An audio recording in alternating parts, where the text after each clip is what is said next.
ঈদের ছুটি মানেই বাড়তি পর্যটকের চাপ। টানা ৯ দিনের ছুটিতে অধিকাংশ হোটেল, মোটেল ও গেস্ট হাউস আগাম বুকিং হতে শুরু করেছে। এরই মধ্যে সকল হোটেল, মোটেলের ৫০ থেকে ৭০% বুকিং হয়ে গেছে। রাঙামাটিতে এবারের ঈদের ছুটিতে আশানুরূপ দর্শনার্থীর আগমন ঘটবে প্রত্যাশা হোটেল ব্যবসায়ীদের। পর্যটকদের আগমনে ভালো ব্যবসার আশা পর্যটন কর্পোরেশন কর্তৃপক্ষের।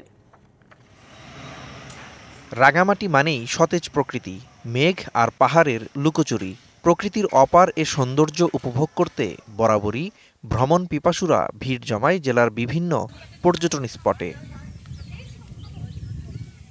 এবার ঈদের টানা ছুটিতে সাজেক ভ্যালি, ঝুলন্ত সেতু, কাপ্তাই লেক, পলওয়ে পার্ক, সুবলং ঝর্ণাসহ পর্যটন স্পটগুলো মুখরিত হয়ে উঠবে পর্যটকদের পদচারণায়। এমনটাই প্রত্যাশা পর্যটন সংশ্লিষ্ট ব্যবসায়ীদের। লিলি হালাল বিউটি সোপ, বিএসটিআই কর্তৃক সনদপ্রাপ্ত দেশের প্রথম হালাল বিউটি সোপ, দীপ্তিময় উজ্জ্বল ত্বকের জন্য। জেলার শতাধিক হোটেল, মোটেল ও গেস্ট হাউসে এরই মধ্যে ৫০ থেকে ৭০% বুকিং হয়ে গেছে বলে জানিয়েছে কর্তৃপক্ষ। এই পর্যন্ত আমাদের বুকিং 50% মতো হয়েছে, আশা করি আরো হবে। পর্যটকের আগমনে আর্থিকভাবে লাভবান হওয়ার আশা বোট মালিকদের। আগামী ১ মাস ভালো ব্যবসা হবে এই প্রত্যাশা, তবে আশা করি আমরা ভালো সার্ভিস দিতে পারবো এবং এই বর্তমান পরিস্থিতি যথাযথভাবে পর্যটকরা নির্বিঘ্নভাবে ঘুরতে পারবে। তবে আশা করি ভালো ব্যবসা হবে বলে আমরা মনে করি।